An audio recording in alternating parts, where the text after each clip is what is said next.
रहीम अस्सलाम वालेकुम नाज़रीन, आप यूट्यूब चैनल देख रहे हैं। मैं इमरान खान हूँ। पाकिस्तान ने अमेरिका को क्या दिया? एक तो बड़ा सिंबॉलिक आपका तस्वीर के अंदर पूरा एक पैगाम है, जहाँ आर्मी चीफ डोनाल्ड ट्रंप को पाकिस्तानी मादनियात दे रहे हैं।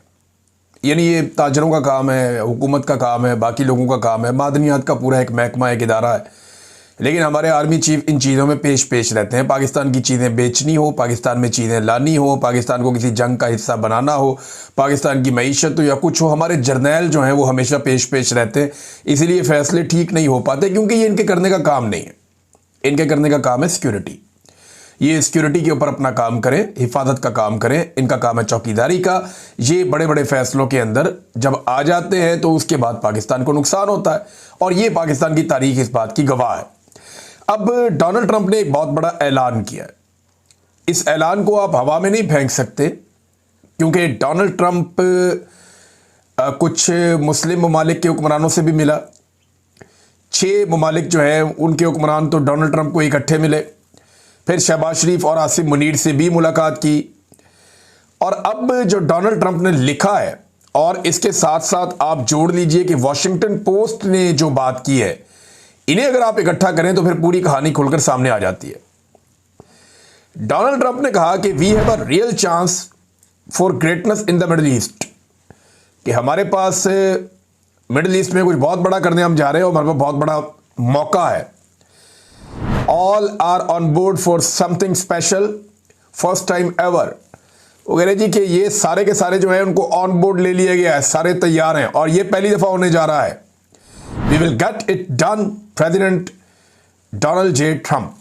अब ये कह रहे जी हम ये कर देंगे और ये हो जाएगा। अब ये क्या ऐसा बड़ा होने जा रहा है? डोनाल्ड ट्रंप बिला वजह इस तरह का स्टेटमेंट नहीं देता।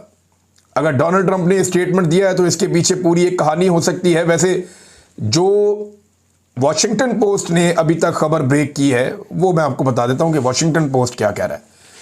वो कह रही जी ट्रंप ने गजा के हवाले से एक बड़ा मनसूबा बनाया और कुछ अहम निकात सामने आए हैं। वो कह रहे जी जंगबंदी और यरगमालियों की रिहाई, फौरी तौर पे लड़ाई रोक दी जाए और तमाम यरगमालियों को 48 घंटों के अंदर रिहा कर दिया जाए। हमास का गैर मुसल्ला होना, हमास तमाम हथियार जो है हमास के तबाह कर दिए जाएं। वो जंगजू जो तशद्दुद तर्क कर दे उन्हें आम माफ़ी दी जाए। दीगर के लिए बैरून मुल्क महफूज रास्ता फराहम किया जाए। इंसानी इमदाद और तामीर नौ, अमेरिका की क़यादत में इंफ्रास्ट्रक्चर, अस्पताल और मकानात दोबारा तामीर किए जाएंगे। ये अमेरिका की क़यादत में होगा। तकसीम का इंतज़ाम अक़वाम मुत्तहिदा और दीगर गैर जानिबदार इदारे करेंगे। आर्जी हुकूमत, वो कहते हैं जी गज़ा में अहले फ़लस्तीनियों के ज़रिए चलाया जाए गज़ा को, जिन पर आलमी निगरानी होगी जब तक कि फ़लस्तीनी अथॉरिटी में इस्लाहात ना हो जाएं। फिर बैनुल अक़वामी सलामती फ़ोर्स, अब ये वो नुक्ता है जहाँ पे पाकिस्तान की रेलिवेंस बढ़ जाती है। वो कहते हैं जी अरब और आलमी अफवाज गज़ा की सिक्योरिटी की निगरानी करेंगी, जबकि इसराइल बतदरीज आहिस्ता आहिस्ता वहाँ से निकलता जाएगा। देखिए यहाँ पाकिस्तान की इंपॉर्टेंस है, क्योंकि हमें जो है ना फ़ौजी बड़े सस्ते पड़ते हैं पाकिस्तान में, और पाकिस्तानी फ़ौजी जो हैं वो इन मामलात के अंदर आप उनको एक मजहबी रंग दे के आप वहाँ पहुँचा भी सकते हैं। पाकिस्तान में बहुत एक जंगी जुनून भी है और एक इस किस्म की सोच भी है। तो पाकिस्तानी फ़ौजी जो हैं अब इन्हें भी पहुँचाया जाएगा, और यही वो एक नुक्ता है जिसके ज़रिए से इसराइल को तस्लीम करने का या अब्राहम अकॉर्ड के ऊपर दस्तखत करने का बंदोबस्त होगा। ये देखें 2 दिन पहले मेरे दोस्त ने मुझे ये इत्तला दी थी, मैंने ये खबर आप तक 2 दिन पहले पहुंचाई थी। अब 2 दिन के बाद डोनाल्ड ट्रंप ने जो बात की उसके ज़रिए से चीज़ें सामने आना शुरू हो गई हैं। अब नाज़रीन कह रहे हैं कैदियों का तबादला होगा। यरगमालियों की रिहाई के बाद इसराइल अपने कैदियों को रहा करेगा जो इसराइल के पास हैं। यानी पहले तो जो यरगमाली है या जिन्हें हमास ने जिन्हें पकड़ा हुआ वो पहले रिहा कर दे 48 घंटे के अंदर, और बाद में इसराइल जो है वो रिहा करेगा। फ़लस्तीनी रियासत की राह हमवार हो जाएगी, लेकिन उसके ऊपर वो कह रहे हैं कि फ़लस्तीनी रियासत के क़याम पर गौर किया जा सकता है मुस्तकबिल की बातचीत में, लेकिन ये इस्लाहात और तामीर नौ के बाद ही मुमकिन होगा। अब ट्रंप का फार्मूला ये है कि सबसे पहले बंदे छुड़ाओ इसराइल के, जंगबंदी करवाओ, फिर वहाँ पर अपने बंदे घुसाओ, फिर वहाँ पर तामीर नौ के नाम के ऊपर सारे लोग आ जाएँ, एक वहाँ पर अबूरी हुकूमत बना दी जाए अपनी पसंद की, यानी जो लोग पसंद हैं उन पर मबनी एक हुकूमत बना दी जाए, और फिर एक फ़ौज वहाँ पे पहुँचाई जाए जो वो सारा इंतज़ाम संभाले, और इसराइल निकलता जाए और वो फौज कंट्रोल कर दी जाए और उस फौज के अंदर पाकिस्तानी फौजी भी होंगे। और इसी बुनियाद के ऊपर ऐसा लगता है कि पाकिस्तान शायद अब्राहम अकॉर्ड के ऊपर दस्तखत कर देगा। और पाकिस्तान के अंदर मौलवी पता है क्या कह रहे होंगे? मौलवी कह रहे होंगे इससे बड़ी सआदत क्या हो सकती है। वैसे मैं हैरान होता हूं कि इन अमेरिका की चाकरी में देखिए, एस्टेब्लिशमेंट देखो तो कोई कसूर नहीं है, अगर वो ये कर जाती है इसराइल को तस्लीम कर ले तो कोई कसूर नहीं है एस्टेब्लिशमेंट का, वो यही करते हैं। पाकिस्तान की एस्टेब्लिशमेंट ने हमेशा अमेरिका की चाकरी की है, उनको कभी ना नहीं बोला, ये उनका बड़ा अच्छा रिकॉर्ड है। तो एस्टेब्लिशमेंट से तो कोई गिला शिकवा है ही नहीं। ये तो उन बेशरम मौलवियों की बात है जो मजहब को बेचते हैं, या मजहब बेचने वाली मजहबी सियासी जमातें जो है उनका मुहासबा अवाम को करना चाहिए कि तुमने सारी जिंदगी में क्या चूरन दिखाया। उन्हें आईना दिखाया अवाम कि जनाब आपने हमेशा मजहब बेचा, देखो बेशर्मो तुम, यानी जो सौदा तुम कौम को हमेशा बेचते रहे हो वो सरेआम पड़ा हुआ बाजार में, अब देखो क्या हो रहा है। और इस वक्त जब तुम्हारे खड़े होने का वक्त है तो तुम सजदे में गिरे पड़े हो। यानी इमरान खान साहब के ऊपर सारी जिंदगी इन मजहबी सियासी जमातों में और इन बेशरम मुल्लाओं ने ये इल्जाम लगाया कि वो आदमी जो है वो ये कर देगा वो कर देगा। अब वो सारा कुछ होता हुआ दिखाई दे रहा है, इनकी जबान नहीं खुल रही।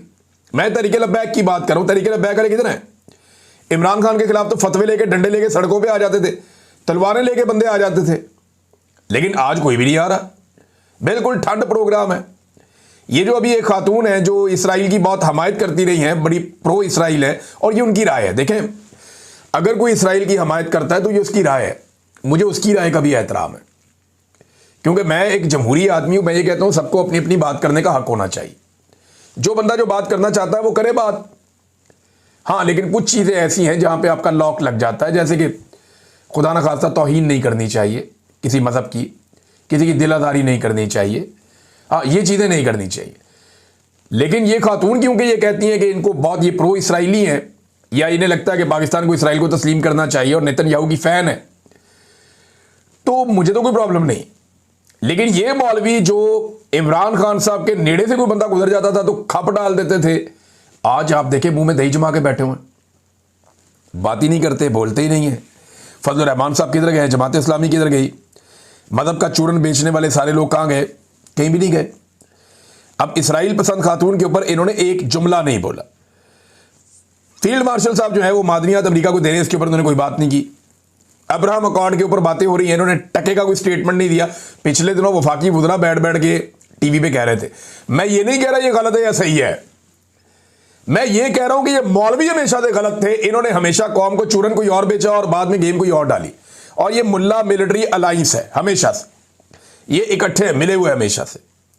अब ये कहेंगे जनाब ये तो हमारे लिए बहुत बड़ी सादत है कि हमने जनाब ये एक दस्तखत कर दिया और इसके बदले में अब हमारी फौज वहां पहुंच गई है जहां इस फौज को पहुंचना था। तो ये तरीका तो नहीं बताया था आपने, तो बताया था कि जनाब काले झंडे होंगे और वो ऐसे करके जाएंगे और तैयारे पहुंचेंगे। और 12 मिनट के अंदर भी, थोड़े दिन पहले एक मौलवी बैठा हुआ कह रहा था, मौलवी मिलिट्री था, टीवी पे बैठा हुआ कह रहा था 12 मिनट में इसराइल को तबाह बर्बाद करके खत्म कर देंगे हम।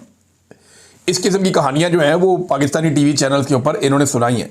तो मुल्ला मिलिट्री अलायंस ने जितना नुकसान पाकिस्तान को पहुंचाया उतना किसी ने नहीं पहुंचाया। अब जहां से ये मादनियात निकलती हैं, जहां से मादनियात इकट्ठी की जाती हैं, वहां पे 4 जवान बच्चे शहीद हो गए एक मरतबा फिर। अब एक तरफ गंडापुर कहते हैं कि ऑपरेशन कोई नहीं करने दूंगा मैं, ऑपरेशन हो नहीं सकता, ऑपरेशन होना नहीं। तो ये क्या हो रहा है? रोजाना की बुनियाद पर लाशें गिर रही हैं, लोग एहतजाज कर रहे हैं, उनका नमाज जनाजा देखिए कितने ज्यादा लोगों ने आकर पढ़ा है। इस तरह के वाकयात को रोकना चाहिए। यहाँ के लोग अमन के हकदार हैं, अमन दिया जाए और ये मादनियात निकलनी चाहिए। ऐसा नहीं है कि मादनियात यहीं पड़ी रहे, लेकिन मकामी लोगों को अगर फायदा ना हो तो मादनियात निकालनी क्यों है फिर?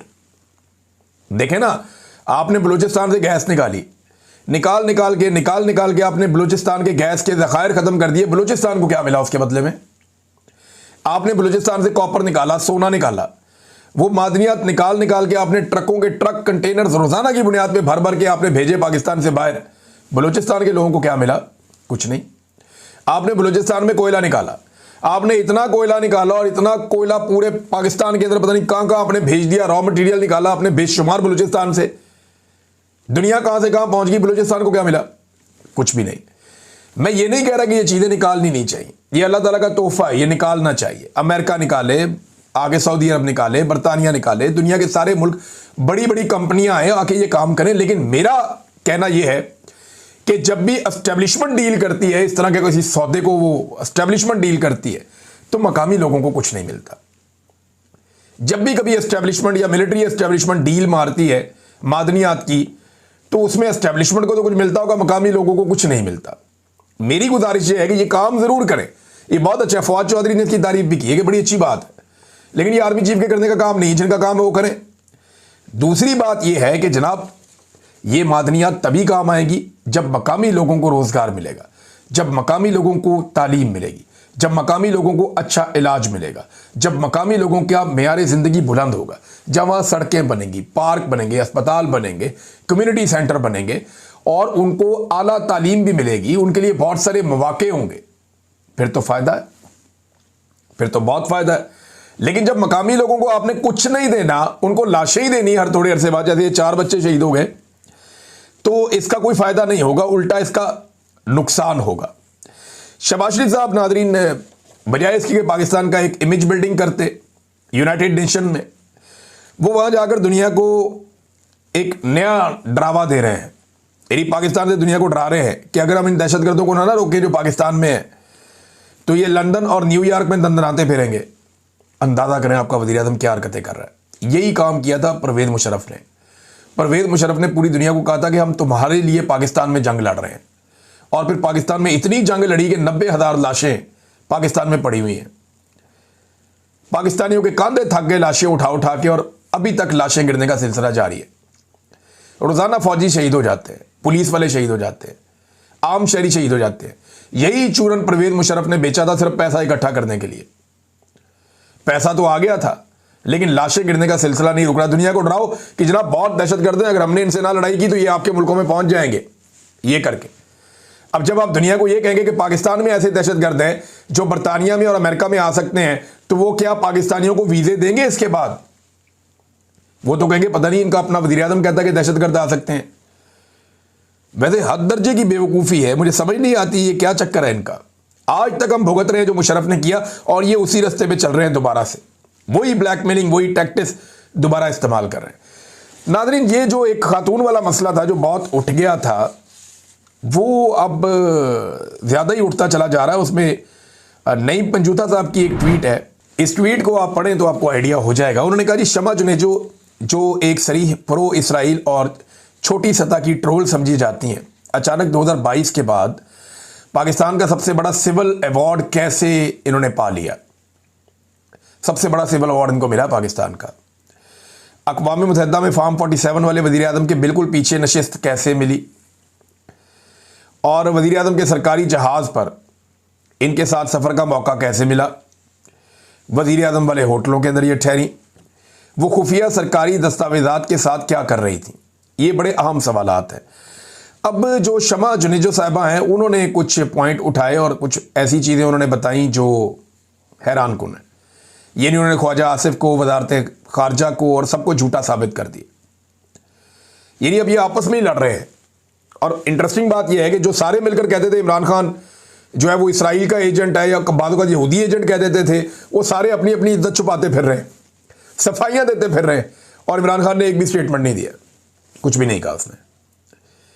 इन्होंने खुद अपने आप को एक्सपोज कर दिया। अब एक दूसरे को बुरा कह रहे हैं, वो उससे जान छुड़ा रहा है, वो उससे जान छुड़ा रहा है, वो उससे जान छुड़ा रहा है। ये जरा पहले खातून की आप ट्वीट देखिए। उन्होंने कहा, मैं पिछले कई महीनों से पाकिस्तान और वज़ीर आज़म साहब के लिए काम कर रही थी। पाक भारत जंग के दौरान मेरे पॉलिसी ब्रीफ्स, एडवाइस और पॉइंट्स सब कुछ रिकॉर्ड का हिस्सा है और महफूज है। मुझे वज़ीर आज़म साहब ने अक़वाम मुत्तहिदा की तकरीर लिखने का टास्क दिया और ख़ुद वफ़द का हिस्सा बनाया। मेरा नाम बाकायदा एडवाइज़र्स के तौर पर शामिल किया गया और मेरा सिक्योरिटी पास भी इसी हवाले से इशू किया गया। मैंने उनकी टीम के साथ मिलकर दिन रात काम किया। मैंने उनके साथ सफ़र किया, उनके और उनकी टीम के साथ एक ही होटल में क़याम किया, उनकी बिल गेट जैसी आम तरीन साइडलाइन मीटिंग्स का हिस्सा बनी और जिनकी फुटेज टीवी पर भी आई। क्लाइमेट कॉन्फ्रेंस में वज़ीर आज़म साहब के पीछे मैं और इसहाक डार साहब इकट्ठे बैठे हुए थे, जिनकी मिनिस्ट्री ने मेरे बारे में ट्वीट किया कि मैं वफद का हिस्सा नहीं थी। इस कॉन्फ्रेंस के बाद मुझे प्रोटोकॉल टीम वाले AI कॉन्फ्रेंस में ले गए, जहां ख्वाजा आसिफ के पीछे बिलाल और मैं सारा वक्त ना सिर्फ साथ बैठे रहे बल्कि बिलाल नई तकरीर भी लिखते रहे।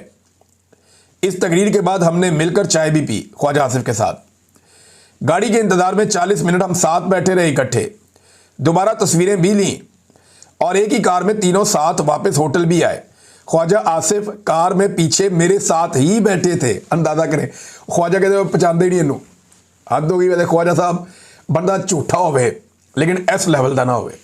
इन्हें साथ बैठ के चाय पी रहे हैं, साथ फोटोएं बना रहे हैं, साथ जनाब कार के अंदर पिछली एक ही सीट पे खातून के साथ बैठ के अब जा रहे हैं, कहते पहचानना ही नहीं इनू। वो खातून अब आपको, यानी ये तो इतनी बुरी तो मेरे ख्याल में ख्वाजा साहब के साथ मेहंदी हसन ने नहीं की जो इस खातून ने कर दी है, पकड़ के लितरो लितरी कर दिया। ख्वाजा साहब के बारे में फिर कहती हैं, आखिरी दिन वज़ीर आज़म की तकरीर के वक्त भी मैं सबके साथ अक़वाम मुत्तहिदा में थी, जहाँ ख्वाजा आसिफ मेरे सामने बैठे हुए थे और हम सब ने मिलकर वज़ीर आज़म के लिए तालियाँ बजाईं। वज़ीर आज़म की तारीखी तकरीर सिर्फ मेरी लिखी हुई नहीं थी, हम सब के टीम वर्क का हिस्सा थी और हम सबकी मेहनत शामिल थी। मेरी वापसी की फ़्लाइट भी पहले ही तयशुदा थी और मुझे मिशन प्रोटोकॉल वाले खुद एयरपोर्ट तक ड्रॉप करने आए थे। अब ख्वाजा साहब ऐसे बयान क्यों दे रहे हैं और किस एजेंडे के तहत अपनी हुकूमत के एक तारीखी दौरे को बदनाम कर रहे हैं, वो वज़ीर आज़म साहब को उनसे पूछना चाहिए, क्योंकि उनकी अथॉरिटी चैलेंज हुई है, मेरी नहीं। अब बात यह है कि ये हमारी बहन है शमा जुनेजो साहबा। आप ये समझिए कि प्रॉब्लम क्या है। आपका थोड़ा सा जो स्टांस है वो प्रो इसराइल है। ये जो ख्वाजा आसिफ जैसे लोग या शहबाज शरीफ जैसे लोग या ये जो इसहाक डार जैसे लोग हैं, ये पाकिस्तान में जाके ना मज़हब का चूरन बेचते हैं। ये वहाँ जाकर बन जाते हैं इंतहाई मजहबी कट्टर और ये वहाँ जाके कहते हैं कि हम तो फ़लस्तीन के लिए जान कुर्बान करना चाहते हैं, गर्दनें कटाने के लिए तैयार हैं, और इसराइल को वहाँ ये बुरा भला कहते हैं। लेकिन जैसे ये बाहर आते हैं या आप लोगों से मिलते हैं तो शायद इनकी सोच बदल जाती है। तो बाहर जो बदली हुई सोच है उससे आपने कुछ और नतीजा अखज़ कर लिया। ये ना दोगला इनका रवैया होता है। इनको हाइब्रिड सिस्टम भी बड़ा पसंद है ना, दोगला सिस्टम। तो ये दोगले हैं एक्चुअली। ये पाकिस्तान में कुछ और होते हैं, बाहर आकर कुछ और होते हैं। पाकिस्तान में जाके ये कट्टर मजहबी बन जाते हैं, बाहर आके ये लिबरल बन जाते हैं। तो कसूर आपका नहीं है, ये इनकी जबिल्लत है, ये करते ही ऐसे हैं और यही इनकी सियासत का खासा है। अब मामला ये है कि ख्वाजा साहब फिर झूठ बोलेंगे कोई ना कोई, तो हम एक और चीज़ दिखाते हैं आपको। ये देखिए, ये नाज़रीन आप तस्वीर देखें, ये स्क्रीनशॉट्स हैं। ख्वाजा आसिफ साहब ने इस खातून के बहुत सारे ट्वीट ना सिर्फ रीट्वीट किए, जिन्हें ख्वाजा साहब कहते हैं मैं पहचानता ही नहीं इसको, कि अब तो मैं इसको पहचानता ही नहीं हूं। वो मुझे याद है कि राजा रियाज ने कहा था अब तो पहचानते ही नहीं है। तो इस तरह ख्वाजा साहब भी नहीं पहचानते। ख्वाजा साहब जनाब, इस खातून के यहाँ पे मेरे पास कोई आधा दर्जन ट्वीट्स हैं जिनको ख्वाजा साहब रीट्वीट कर रहे हैं और साथ ऊपर कमेंटिंग भी कर रहे हैं। और एक जगह पे ये खातून बता रही हैं कि वो बीमार हैं और उनका इलाज चल रहा है, अल्लाह ताला उन्हें सेहत अता फरमाए। इसमें ख्वाजा साहब कहते हैं कि यू विल बीट इट इंशाल्लाह, कि यानी आप इंशाल्लाह ठीक हो जाएंगी। ख्वाजा साहब ने इनको दुआ भी दी है। फिर एक और उन्होंने कोई दुआ की तो उसमें भी ख्वाजा साहब ने कहा अल्लाह ताला मगफिरत फरमाए। फिर बाकी इमरान खान साहब की पार्टी की बुराइयों में ये दोनों मिलकर करते रहे हैं। इनके बड़े अच्छे ताल्लुकात हैं, इकट्ठे बह के चाय भी पीती है। लेकिन ख्वाजा साहब जो है वो दौड़ जाते हैं। जैसे आजकल ख्वाजा साहब जनरल बाजवा को नहीं पहचानते, हालांकि जनरल बाजवा और उनके ससुर के एहसानात के नीचे ख्वाजा आसिफ जैसे लोग दबे हुए हैं। जनरल बाजवा ने इनको इलेक्शन जितवाया था, अभी तो जनरल आसिम मुनीर साहब ने जितवाया, जनरल बाजवा ने इनको बाकायदा इलेक्शन जितवाया था। नाज़रीन आ जाए, अब कुछ और इंपॉर्टेंट खबरें हैं। तो पाकिस्तान और भारत का मैच चल रहा है, दुआओं पे ही है पाकिस्तान। अब अल्लाह करे पाकिस्तान मैच जीत जाए। 2-4 लोग ऐसे हैं जो मैच जिता सकते हैं सिंगल हैंडेड।